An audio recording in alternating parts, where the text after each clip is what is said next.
Alors salut à vous et j'espère que vous vous portez bien. Alors nouvelle vidéo et avant de la commencer, je tiens déjà à donner un grand merci à tous ceux qui se sont intéressés et se sont abonnés à ma chaîne. C'est vraiment sympa de votre part. Alors du coup, j'espère également que cette chaîne vous apporte vraiment de nouvelles connaissances.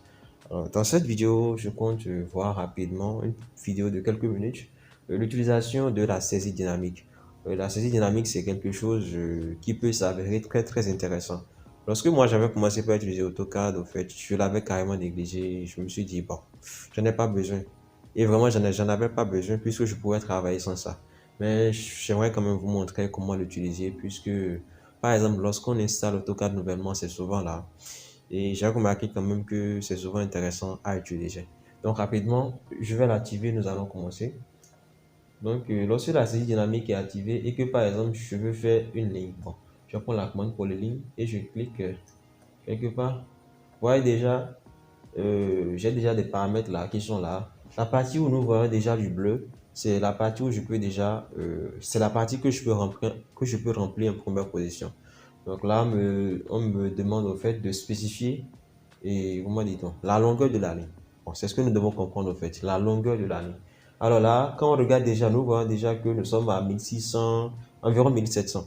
Donc ça peut nous aider également à voir ce qu'il faut entrer et à voir ce qu'on veut avoir. Donc là déjà, je pense que si j'ai déjà 1700, ça ira. Maintenant, je ne vais pas faire entrer. Pourquoi? Parce que bon, je vais vérifier d'abord si l'angle d'inclinaison que la ligne a là me convient. Voilà, je vois là que je suis à 29 degrés par rapport à l'horizontale.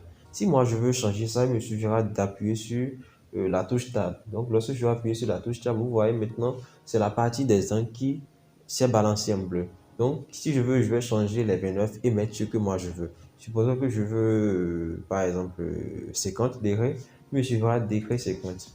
Je viens là de remplir toutes les deux cases. Ce que j'ai à faire maintenant, c'est de cliquer et c'est de taper la touche entrée. Et vous voyez, la ligne qui est là est inclinée de 50 degrés et elle a une longueur de 1700.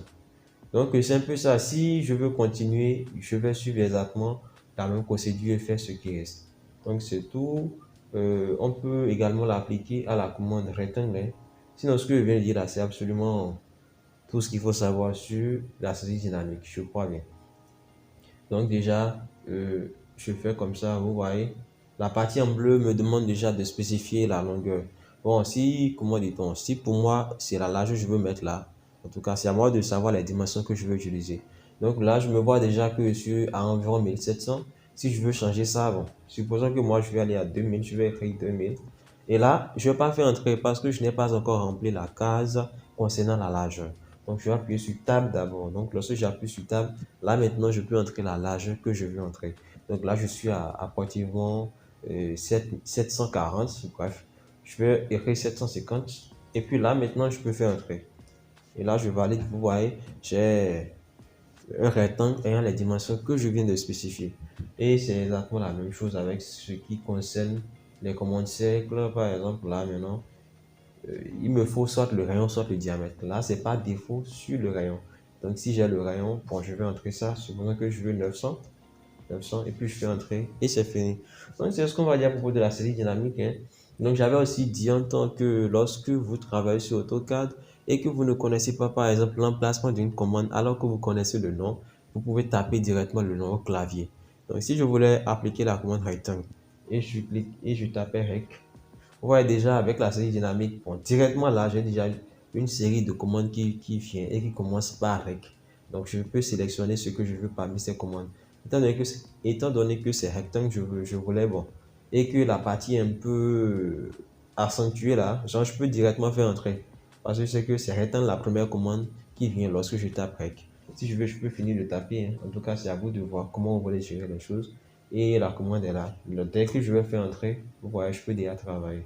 Donc, c'est tout ce qu'on va dire à propos de la saisie dynamique. Et donc, à tout à l'heure pour la suite de cette série de vidéos.